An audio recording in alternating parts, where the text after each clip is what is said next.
Hello and welcome to the Scotland Rugby News podcast. We are back. My name is Bruce Aitchison from Happiness Egg Shaped. I'm going to be your host and I'm joined by the one and the only Mr. Scotland Rugby News himself, Gavin Harper. Hello, sir. How are you? Good, thanks, Bruce. Not long back in the door from the Skyscanner offices where Gregor Townsend announced his summer tour squad. So, yeah, it's been a busy old day, but no, all good.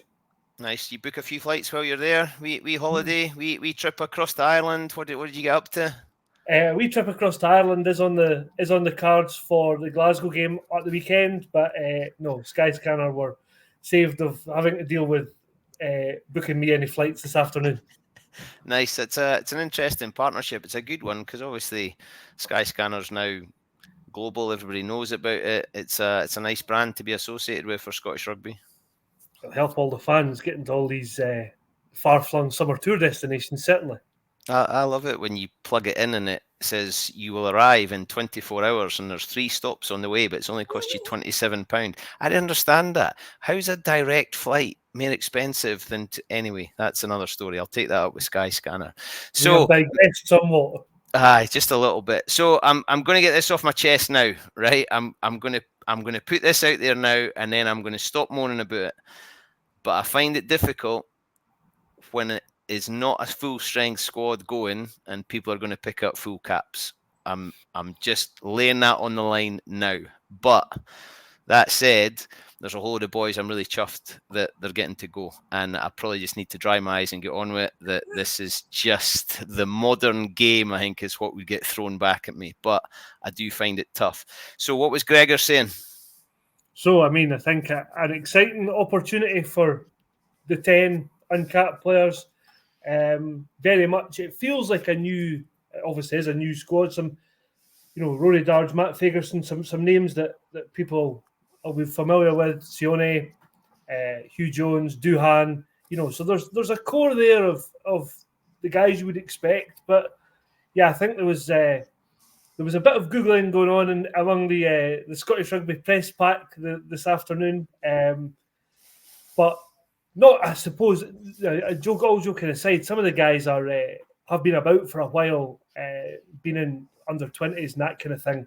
So there wasn't a really obvious Gregor Townsend tombola selection, I suppose is what I'm trying to say. So I think it's an interesting squad, and it's an opportunity for them to build a bit of depth in some positions. But yeah, I do take your point that it'll be hard to stomach, particularly for some folk of an older generation. I don't include you in that, Bruce. That never won caps for Scotland or know people who maybe should have, and these guys can go on tour and pick up 3 or 4 within a couple of weeks. Aye, it's anyway. I said I was going to stop moaning about that. Do you know what? I do wonder how much the players had a say. Does Gregor send out a Google form and say to folk, right, tell me if you're available or not, and give me a good reason why you wouldn't go? Because some of the selections, you got Duhan, you got Schumann, you got Ritchie, Darge, Fager. There's some experienced boys there that you obviously need, because otherwise how do the younger guys learn and develop and learn, the traditions and the, all that kind of stuff. Sione could probably have done with a rest. He's had an unbelievable season. He's not got anything to prove to anybody, I don't think. So did he mention how he came about taking certain people and leaving others behind? Yeah, I think it was very much on a case-by-case basis. And he did say that nobody had actually rung him up and said, oh, Gregor, I actually quite fancy a rest. I think the conversations were actually more the other way, that folk were kind of sending him messages saying, I want to go. And I think it's been that tempering that with what's right for some of the players. He spoke about Finn. You look at somebody like Xander. The all probability is that in 12 months' time, they'll be going on an Alliance tour. 12 months ago, they were preparing for a World Cup. Players can't play forever, and you just expect the same level of performance. You don't expect injuries. So I think in their cases, it's right that they've had a rest. I think some of the guys you talked about, Rory Darge being one, Jamie Ritchie being another. Jamie obviously didn't play much during the Six Nations. Rory's had been injured, so I can kind of see the rationale for some of them. Jack Dempsey, Gregor said, the way he plays, running over the top of folk, monstering folk out the road, I think takes its toll. So actually, it gives them another chance to look at whether it's Matt Fagerson or somebody else at number 8 again, and just build a wee bit of depth. Ben White's got the summer off. He's in a busy season, and like Blair Kinghorn's, actually Blair Kinghorn could end up playing until the very end weekend in June if Toulouse get to the top 14 final. So that would have just been madness. So he did talk a bit about it, but I think it was more about the opportunities that have arisen for some of the people who are in the squad, particularly those uncapped players. So yeah, the Jamie Ritchie one's an interesting one, I think, because obviously that was a shock to, I think, everybody that he was completely out the squad in the Six Nations. So is there a bit of, right, hang on, I need to show myself, improve myself, and make sure I'm in amongst it, and having those small conversations with Gregor? I wonder about that. And obviously Bayliss is back in, who kind of not false started, but he's just never quite got over that hump. And the back rows, I mean, you look at those back row, because we've not even mentioned Luke Crosby. And for want of Bill maybe having left a bit quicker, or Luke Crosby would have had, he's just got his turn for Edinburgh. He probably would have got to that a season ago. 100%. If the back row strength hadn't been so strong at Edinburgh. So for somebody like him, I think it's class. He could potential to be a leader, but the back row is strong. The 10s, I think, are good seeing. I'm delighted Adam Hastings is back in. Ben Healy obviously now needs to probably step out of that Finn shadow, having had games where he sat on the bench for 80 minutes, and Ross Thompson getting to go, having not played a huge amount of rugby. It'll be interesting to see how they go, because all three of them have probably got a point to prove. Yeah, 100%. And I think that the order you've listed them in, I think would be the order I would have them in behind Finn. I think, Finn. I'm not sure Gregor's got Hastings that high up. No, neither am I. So I think, as you say, they've all got points to prove. But I think that competition, particularly between Ben and Adam, will be interesting, because ultimately one of them needs to establish themselves as the second choice. I think Hastings had kind of done that, and then he's had a terrible time with injuries. Ben Healy's obviously moved to Edinburgh and is playing more than he was at Munster. So yeah, it's an interesting dynamic, but I think that's the right thing to have done in that position. For example, leave Finn at home. What's Finn going to learn? What are we learning about Finn? What's Gregor learning if Finn's playing Chile and Uruguay? That's just silly. The Ross Thompson situation intrigues me, because Ben Healy played almost every minute that he could in the URC and kicked goals, and he's the top of quite a lot of the URC tables for various things. And Ross Thompson is moving along the road. Hastings is going back to Glasgow. I just wonder, does Ben Healy accept that he's not going to get to play all the time? Does Ross Thompson accept he's not going to play all the time, and then they go on a Scotland tour together? That's an interesting dynamic. I'm intrigued to see how that goes next season. Yeah, me too. I think it is an interesting one. I think Ben Healy probably needs a bit more competition. Cammy Scott's played a few games, but he's still a really young player who's learning. And I just think having somebody who's a wee bit more established to provide a bit of competition for Ben is no bad thing. But I also think it maybe gives Edinburgh an opportunity to broaden their horizons, to look at maybe, Ross will be more used to playing a bit more expansively with Glasgow. So he can probably actually bring something to that Edinburgh squad. Whether he won't start every week, that's a given. But I think they can certainly share the workload a wee bit better. It worries me for Cammy, because how's he going to get experience if he can't play? But that's a whole other pod, I reckon. I think just on that, it's an interesting point, because you look at the Glasgow guys who've made this squad, Gregor Brown, Max Williamson, Nathan Macbeth is a bit older, but has come through this season. Really, only Matt Curry from Edinburgh has played and earned his place in this squad. So there is a question mark about. Yes, it's great, to have an Edinburgh team filled with internationals, but Ben Muncaster was on the tour 2 years ago and isn't in this squad. Connor Boyle's played well for Edinburgh when he's played, but you would consider him miles off this in terms of Hamish Watson's not selected, and there are others. So I think it is an interesting dynamic that Edinburgh, that somebody like a Cammy Scott, is he another rung down the pecking order. The Hamish Watson one, if you look on social media when the squads are announced, there's a lot of folks saying, where's Hamish, where's Hamish, where's Hamish? And I don't think we're going to know the answer to that unless he's willing to tell you honestly, and Gregor's willing to tell you honestly. I'm not sure where he is. You mentioned Matt Curry there.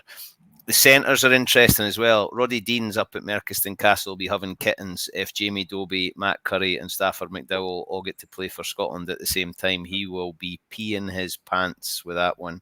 But the centres, you'd probably go Sione and Hugh Jones, experienced campaigners. Hugh Jones, I think, will get his 50th while he's away. But Stafford and Matthew have done brilliantly. And having them at 12 and 13 against, I don't know what the sort of smaller nation, I don't know what to call them, but on a tour like this, they're not going to look out of place. And if anything, it could be a real spark to just see what they're actually able to do. 100%. And I think that both, like Stafford has had a brilliant year when you consider where he was probably 2 years ago. Couldn't get a game for Glasgow, was about to not have his contract renewed. Yeah. Like, to be where he is now and completely have almost owned that third centre position for Scotland, I think, is testament to him, but also the way he's been treated, in the last couple of years at Glasgow. Yeah. Matt Curry's had a brilliant season as well, and he looks like, he obviously plays with or instead of Bennett at Edinburgh. But like when you think of Bennett 10, 12 years ago, there's a lot of Matt Curry, sort of very, very similar. But I think so. It'd be interesting to see what combinations Gregor goes with, because actually, I think we've seen for Glasgow that Sione and Stafford together don't really have the same punch as Sione and Hugh, or even Stafford and Hugh. So you might actually see Stafford and Hugh with Sione and Matt, and not to do Edinburgh's 12s a disservice, but they don't have somebody of the calibre of Sione, and that could take Matt to a completely different level, albeit against tempering expectations because the opposition will be poor. Yeah, I'd like to see him playing off there.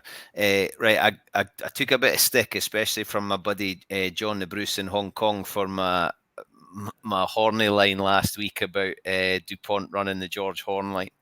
But the nines, again, interesting, lots of energy there. Tempo that they're going to play. They can all kick, of course they can, but you probably wouldn't say that's their go-to. So we're going to play. It looks like it's going to be a quick game. Dobie's class, Horn's class. I have to admit, I don't know a huge amount about War. I think he's been superb for Sale this season. When you look at Sale, have got Gus Warren and Rafi Quirk, and Rafi's an English international, and probably most like George Horn, but he can't get in their team because Gus's form's been so good. I think Gregor talked a wee bit about the speed of his pass, his speed around the pitch. So clearly that is the DNA of a Scotland scrum half. He's played age grade for Scotland, he's played age grade for England. So great that we've managed to tie him down, and he seems committed to playing for Scotland. He'll obviously get a cap on this tour, which whether that's one of your bugbears or not is up for debate. But I'm really looking forward to seeing him. I think George has had a phenomenal season. Like, I'm surprised he wasn't Glasgow's Player of the Year. I think he's been that good, and I think you look at Jamie's had to play on the wing. Such has been George's form that credit to him for earning a place. But also, it's great to see that Ben Afshar's going out there.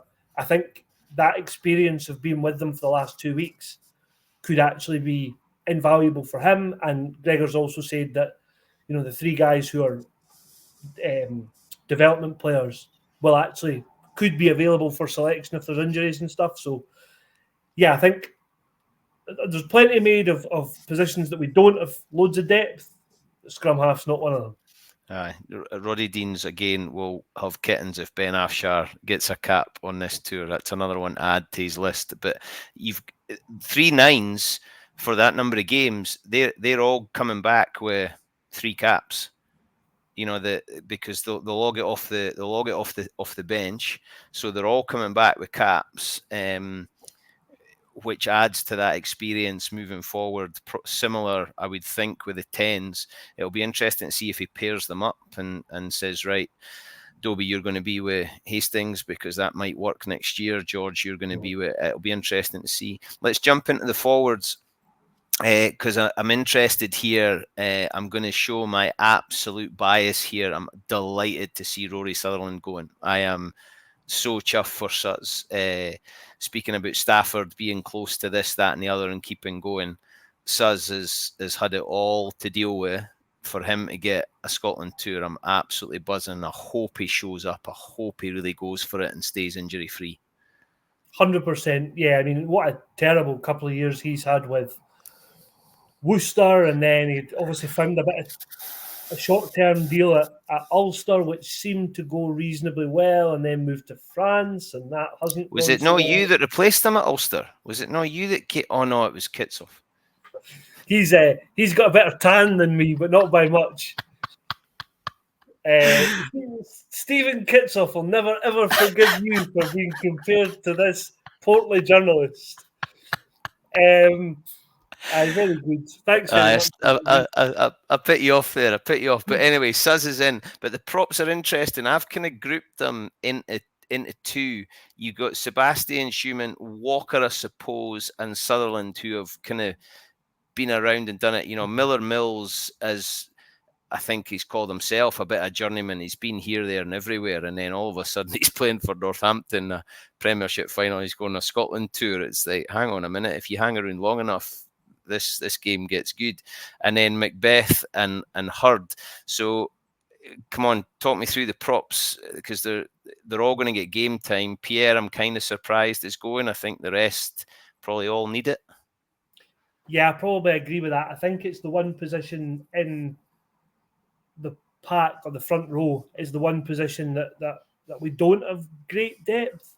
I think that probably speaks to why Pierre's there, because Gregor maybe feels that without him, we'd be a wee bit exposed. He didn't say as much. That's me reading between the lines, but that would be my guess. Tight head is obviously a problem. Simon Bergen retired last year.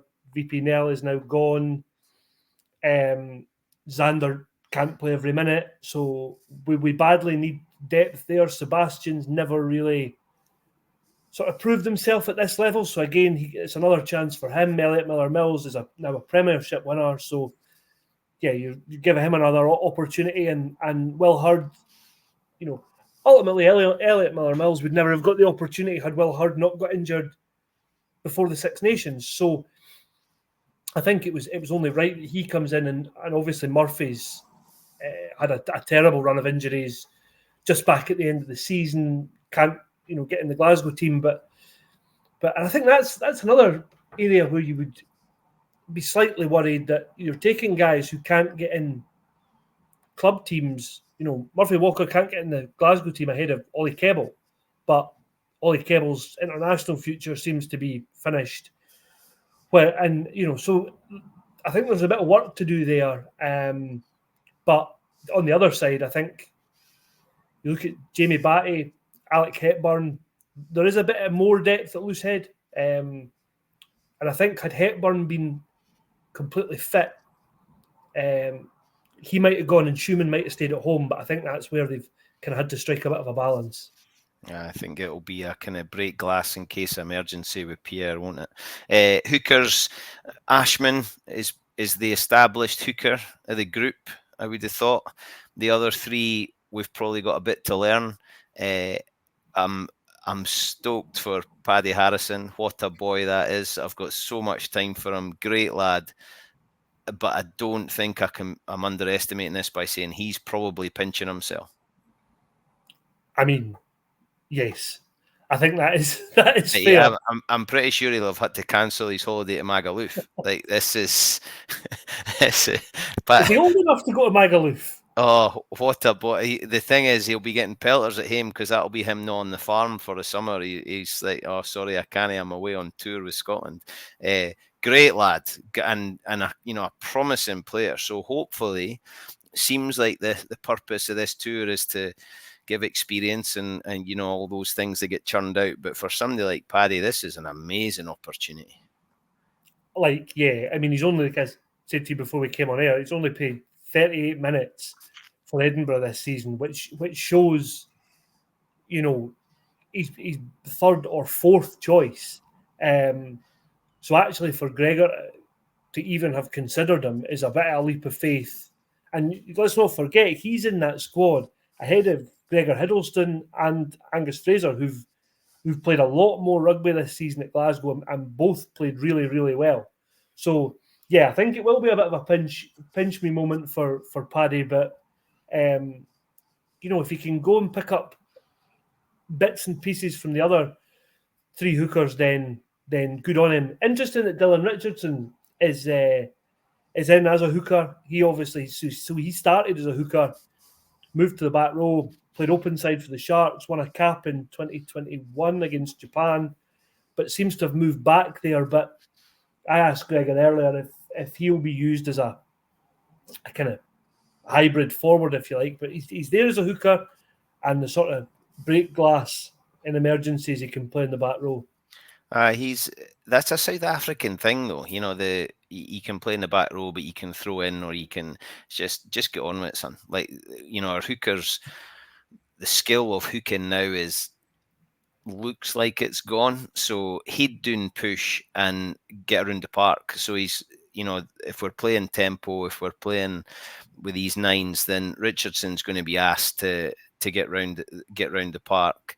I don't know a huge amount about him.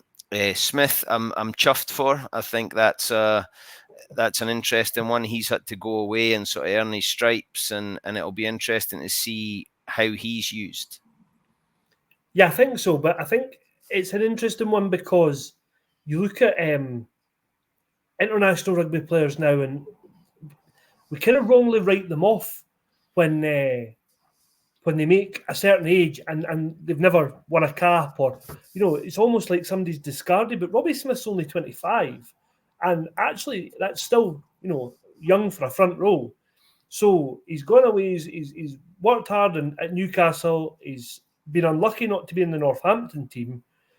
That let's not forget, I've just won the Premiership. So he's obviously doing something right, and great opportunity for him. But it just shows that if you're a young player and you drop out that academy, all is by no means lost if you can pick up a contract somewhere else. Yeah, it's getting tougher though. Look, there's Melbourne Rebels have gone, so there's another whole bunch of professional players scratching around looking for a job. It's a tough gig, but if you can get one and you can stick into it like he did, I mean, Dave Cherry's classic example of somebody that kept going and kept going. Into the second row, probably the least amount of experience of any of the positions, I think.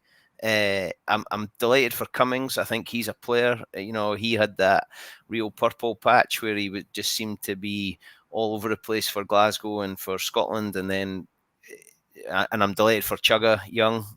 Great for Glenn Young. I'm not even sure he's got a passport, so he's going to have to go and get himself sorted. But what a boy that is! He scored an amazing try for Edinburgh for about the halfway line. Did he get an interception? I remember, and he was just going for it. He just wanted the line to arrive. Great boy. And then the other three, there's probably a lot. The other four, there's probably a lot to learn about. Yeah, I think that's totally fair. Like Alex Craig came on, had a couple of caps a couple of years ago, 3 years ago during COVID. All that time kind of blends into one in my mind. Got injured for playing for Gloucester, now at the Scarlets, and by all accounts has been terrific for them. The one selection I think that when we saw it this afternoon, everybody kind of raised their eyes at was Ewan Johnson. Oyana, and by all accounts, he's been brilliant. Great pronunciation, my man. Great pronunciation. I'm so pleased. That was class because I didn't know what to say it. I wasn't calling it Oyonnax as you would have done. I also resisted the temptation to call you Dave Cherry's lookalike in the same way that you called me Stephen Kitsos. That Dave Cherry will punch you. Kitsos never hearing this. Dave Cherry could well set about you. Let's hope not for everybody's sake. Ewan Johnson. Yeah, I think what an opportunity for him. Was in the Racing Academy when he was playing for the Scotland 20s team. Then kind of disappeared probably off most folks' radars. And I've said this jokingly earlier, but I genuinely wonder if that's one that the Scotland coaches have been keeping an eye on. Rory Sutherland and his big second row pals happen to catch their eye, and now he finds himself in the squad. And Max Williamson's, like, for me, if you're picking one of the young players at Glasgow that have been kind of picked out of nowhere and really made an impression this season, would be him. So I think he thoroughly deserves his place, and I think it's a good opportunity for them all because there is a bit of a blend. Glenn Young's not played a huge amount for Scotland, but like he's got loads of experience at club level, where some of the others, Max, Ewan, probably don't. And obviously, Scott Cummings will be, you would imagine, first choice. So, yeah, it'll be an interesting one about how Gregor blends them together and what pairings kind of work well. I think Gilco's been put in a cryogenic chamber for the summer. Give the big man a rest. Is that the same one as Richie Gray? Yeah, Richie Gray still going. Right, I forgot about the back three, but before we get there, my loving for the last pod also gave me pelters, and he's no going. Johnny Matthews, URC top try scorer, and he's not in the squad. What more do you have to do to get in the Scotland squad than be the top try scorer in your competition? Like he's all over it. Was it mentioned? Did anybody bring it up? Were you brave enough to ask Gregor? Did I need to go the next time? I think it's an interesting point, but I think while you were sort of getting all carried away with Johnny Matthews scoring all these great tries, flopping over from half a metre out, I did remind you that he was the wrong side of 30 and you completely ignored me. But I think that's the only thing that can possibly have counted against him, because I don't get it. Like, he scored bucket loads of tries. The guy's got one cap. Like, what better opportunity is there to get off one cap that you won against Romania at the World Cup? I was there. Were you? Aye, I was there purely because Johnny Matthews was on the bench. I wasn't there at Sport Scotland. I was there for Johnny Matthews. You've made a last minute trip to Nice, I think it was, to support Johnny Matthews and Scotland. Did you follow my journey?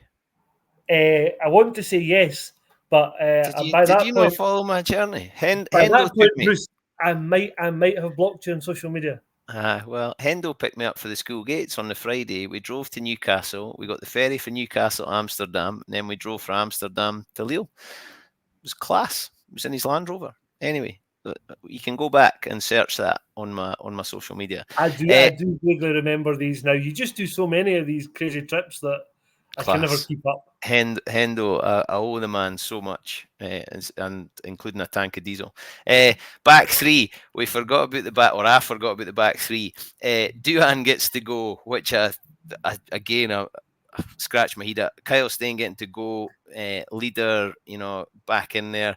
Kyle Rowe has kind of come into a game, and serious Scotland contention. Somebody else had to go away and find, I don't know what he had to find, game time, form, show himself, whatever it was. Harry Patterson back in. I think he has to go to look after Ben Healy. The two of them crack me up. Ben Healy's obsessed with Napoleon. Did you know that? I didn't know that. That has never come up in an interview, but I'll be sure to ask him about that next time we speak to him. You're not asking the right questions, my man. You're not asking the right questions. I found that out. I'm an investigative reporter. You're a sports journalist. That's the difference. And then I have to admit, I don't know much about Reid. I think he's War's pal, isn't he? In the sense that they play for sale, yes. Aye, yes. I did my research. Well done, Google. We spoke to Aaron Reid before the Six Nations, and I'm sure he's a good rugby player, but he was a great interview. So on that basis alone, let's hope he wins a cap and we are allowed to speak to him after, because he was a thoroughly decent bloke. Not that the others aren't, to be completely clear. But no, I think he's very in the mould of somebody like a Darcy or a Kyle Rowe. So I think, again, if we talked earlier about whoa, hold the bus. Hold the bus. You've just compared to Darcy Graham, the one and the only Darcy Graham. Do you ever want to go? Well, you probably did want to go back to Hoyk, but Darcy Graham is the only Didn't he compare him to Darcy Graham? You know what I mean. He's wee and fast. He's wee and fast. Right. And, okay. And he looks pretty athletic and good under the high ball. And a lot like me. He's basically the complete antithesis of you. That's a big word. Yeah, it's another one you'll have to Google. Yeah, no, I think back three, we've completely missed the back row, but that's fine. No, we spoke about them. I spoke about them. I said there's loads of experience. We don't need to talk about them. We know them all. Well, okay, we've done it. You've ticked that box. Great for Josh Bayliss, though, because he's had a terrible time. And yeah, let's hope he can kind of kick on, because I think he's got something that we don't have at the minute. And I think there's a place to be found for him in a squad somewhere. If you were going 6-2 on the bench, he would be, for me, that extra forward. Anyway, it's a decent mongrel back row, isn't it?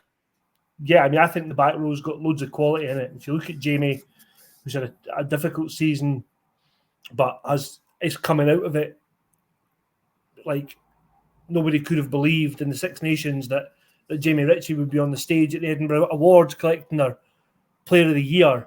He because got turnovers as well for URC, most turnovers in the league. And there's a bit of that will be because he's played more URC games with not being with Scotland, but towards the end of the season, he's been unreal. He seemed to be like in charge of running after Ali Price's box kicks. And I asked that to Sean Everett after the game, and I said, "Is that the plan?" And he said, "Yes," because he's pretty decent at it, and he doesn't get knocked off when he's chasing it with the sort of lazy runners. Yeah. So no, and Jamie, he did well there. I'm hoping he doesn't have to do that with Scotland. I'm hoping he can get his paws on the ball and get around the park a bit. Darge is him and Darge. It'll be interesting to see. Like you spoke about the blend, the locks, and we sort of spoke about the 9s and 10s. It'll be interesting to see what he goes in the back row, because you would probably say Fagerson's the most number 8 of any of them. Bayliss can go between, Luke can go between, Jamie I suppose can go between. You'd probably say Darge is not going to play 8, but yeah. You wouldn't really be sticking any of them other than Matt in the number 8 jersey as a first choice, would you? So there's I think there's a fair bit of flexibility in the squad, though, isn't there?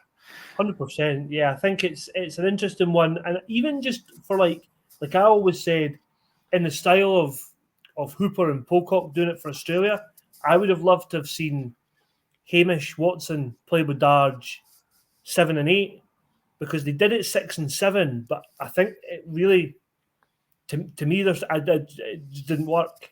But I think Hamish's carrying off the base of a scrum could have been really useful. And I think like Luke's played 8 for Edinburgh, so it'll be it will be interesting to see what combination. But like if you look first choice, you're probably going Richie Darge, Matt Fagerson, which is, with the exception of Dempsey, who he's given the summer off, probably as strong as we could go. So, although I'm moaning about it, I'm quite excited to see it. We couldn't take this squad pretty much anywhere else. We couldn't be going to South Africa, Australia, New Zealand, even Japan with a squad like this, I don't think. But I'm keen to see how it goes. There's boys in there that I know personally or just that I've watched and I think are class and deserve a shot. And I'm really chuffed for them. And I think there's a lot of excitement there. And when you pick 3 9s like that and you say to Ben Ashar, by the way, you can go on holiday and then we'll give you 2 weeks away with this lot as well. That tells me we're going to play. I'm desperate to see Hastings back. It'll be great to see Ross Thompson. And then Ben Healy being not forced, but Ben Healy, listen, we need to play here. We need to get going. I think he'll love that. I think he'll relish that. Yeah, I do too. And I think just before we kind of wrap up talking about every individual that's in this squad, I am delighted to see Harry Patterson back fit. That debut against France was so good that, like, just to get him on the field again, it takes him off that dreadful one cap thing. Great boy too, great lad, and proper good human. He was in Edinburgh when he was injured. Having had that cap was outstanding. Everybody raving about him. And the Edinburgh charity, It's Good to Give, Harry's there, shaking the bucket, selling raffle tickets, and just no ego, getting on with it. I think he's a cracking kid, and what a player. And like you say, to get off that one cap, and let's face it, he was thrown into that. This is a chance for him to properly gain experience, be away with the squad, tour, develop, get to learn in amongst some pretty good lads in what is a test environment. I think you're right. I think that's class. Yeah, I do too. And I suppose we should talk about the captaincy, because Gregor said when we were there today that basically hasn't picked a tour captain because nobody will play all 4 games. I think the assumption that I've kind of taken from listening to him is that there will be more of the co-captaincy. I think you look at then Rory Darge, Sione, Kyle Steyn. Kyle Steyn prompted this because he plays in the back 3, so that's how we've segued onto this. Scott Cummings, somebody that's not done it a huge amount. Crosby, those to me would be the kind of contenders. But I think definitely that was definitely a takeaway. I think from their Six Nations that they obviously feel that the co-captaincy thing has worked. So whether folk like it or not, we might have to put up with it because I think it's here to stay. No, I'm in the same boat. It's not for me. I'm not a fan. It's not for me. I think particularly the stuff with the ref, I would much rather one person was doing all that. Didn't get me started on talking to the ref. I won't, because we could be here till midnight. I know. Didn't get me started. And it's pretty rich coming from me, who chirped at referees all the time. But the professionalism around the referees winds me up. But I think you're right. I think when you look at it, there's probably not captains or leaders in the front row. There's leaders in that they're experienced, but they're not captains. Cummings potentially. There's not really anyone else in the second row. There's plenty in the back row. There's plenty of experience there. Richie, Darge, Crosby, Matt probably is a leader now. 10, Ben Healy's a leader. Adam could be a leader. George Horn could be a leader. Centres, definitely Sione. Back 3, Kyle Steyn. So I think there's lots of leadership there, even though it's a young squad. The 3 lads that are going out late, Finn Richardson, his old man will be absolutely over the moon. He will be delighted. He's delighted he's coming back up the roads. He doesn't have to travel far to watch him anymore. But to get the shot going for a couple of weeks with Scotland, Rob Carmichael, who like good luck getting him in the plane. Like He's definitely flying business class. he'll need to lie along the aisle. Like, he's an absolute giant. I'm not sure if we've actually determined if he's 7 foot or not, but he is He's enormous. he's muckle, absolutely muckle. And then obviously we've mentioned Ben Afshar. So, and those are the kind of things I like, right? We're sending these three boys for the experience, for their development, for their and it'll be interesting to see if anybody comes home early. I do wonder if they're in positions where maybe we send three lads home.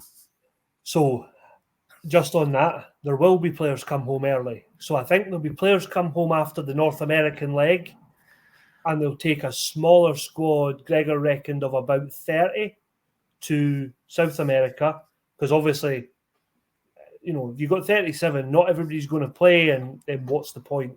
Just let folk go on their holidays. The last game is out with the World Rugby's summer window, so none of the exiles will be available for that. So read into that what you will, but I would assume if we're going to see the likes of Aaron Reid, Gus Waugh, Josh Bayless, etc., they'll play in North America, and then the second half of the tour will be the Edinburgh and Glasgow boys, basically.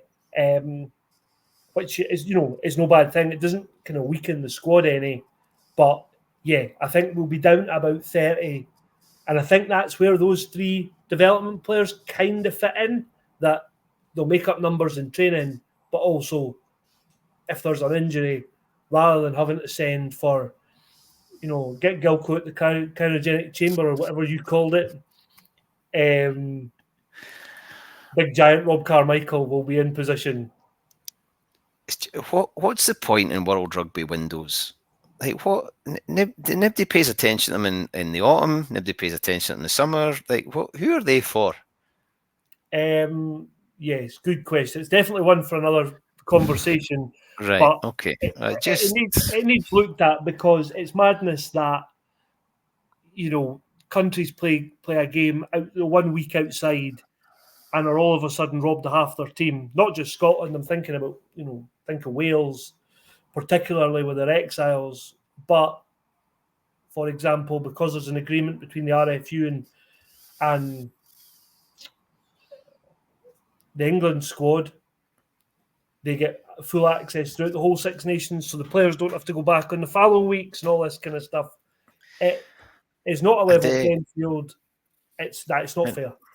And we complain about players playing too many games. Anyway, a whole other bitch and moan.